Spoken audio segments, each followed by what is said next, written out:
Pfizer, Pfizer ये सब क्या कर रही हो?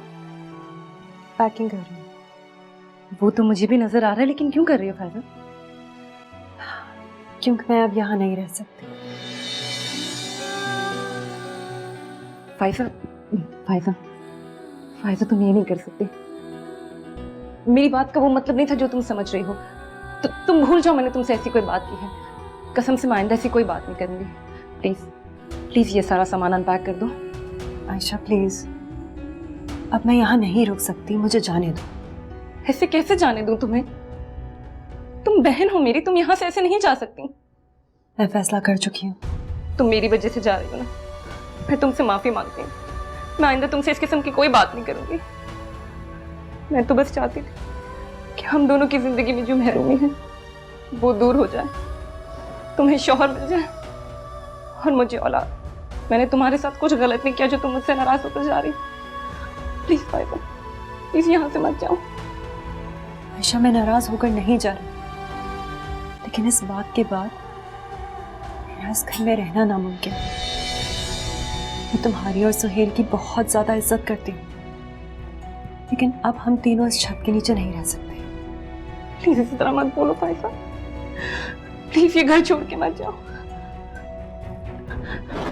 मैं सुहेल से कहती हूँ वो तुम्हें समझाएंगे। तुम हमारे साथ ये सब कुछ नहीं कर सकती फाइजा।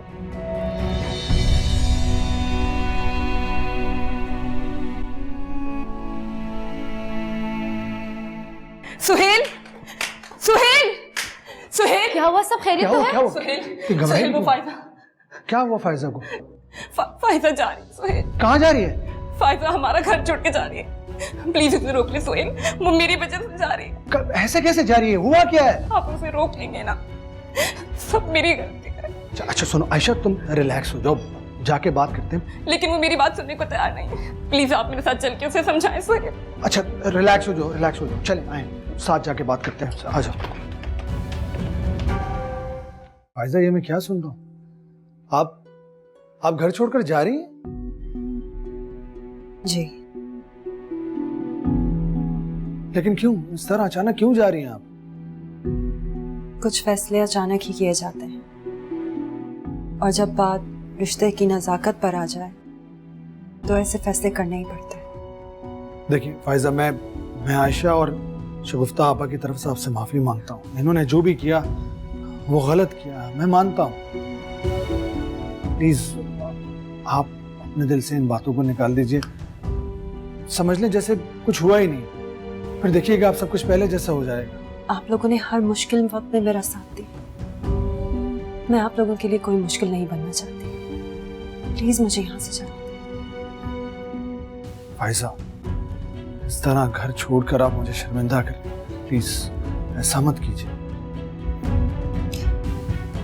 देखिए आज नहीं तो कल मैंने घर छोड़ना ही था, बस मुझे लगता है कि वक्त आ गया है। मेरे दिल में किसी के लिए भी कोई गिला नहीं है, और आयशा पर तो मैं चाहकर भी गुस्सा नहीं कर सकती। इसने जो नेकियां मेरे साथ की हैं, उनका बदला मैं चाहकर भी चुका नहीं सकती। हर मुश्किल वक्त में मेरे साथ खड़ी रही। आप प्लीज ये मत समझें कि मैं नाराज होकर इस घर से जा रही हूं। मेरे दिल में किसी के लिए कोई गिला नहीं, लेकिन मैं अब यहाँ इस घर में नहीं रह सकती। देखिए आप लोग तो मेरे मोहसिन हैं, मेरी हिम्मत है। प्लीज मुझे इस तरह कमजोर ना करें, मुझे खुशी से इस घर से जाने दें ताकि मेरी हिम्मत बंधी रहे। जज्बाती होकर फैसला मत करो। आयशा तुम्हें बहनों जैसा समझती है, उसे हर वक्त तुम्हारी फिक्र लगी रहती है, और तुम घर छोड़ के जा रही हो। बहुत मुखलिस है तुम्हारे साथ। आयशा की बातों का बुरा नहीं मनाओ। आयशा की बातों का तो मैं चाहकर भी बुरा नहीं मना सकती। सारा कसूर मेरा है, मेरी गलती की सजा इसे मत दो। मैंने ही अपने भाई की मोहब्बत में आयशा को ये सब करने के लिए कहा कि वो तुम्हें और सुहेल को शादी के लिए राजी कर ले। मैं अपने मरहूम दोस्त को क्या जवाब दूंगा? मैं आप लोगों से रिश्ता तोड़कर थोड़ी जा रही हूँ, सिर्फ घर छोड़ रही हूँ बस।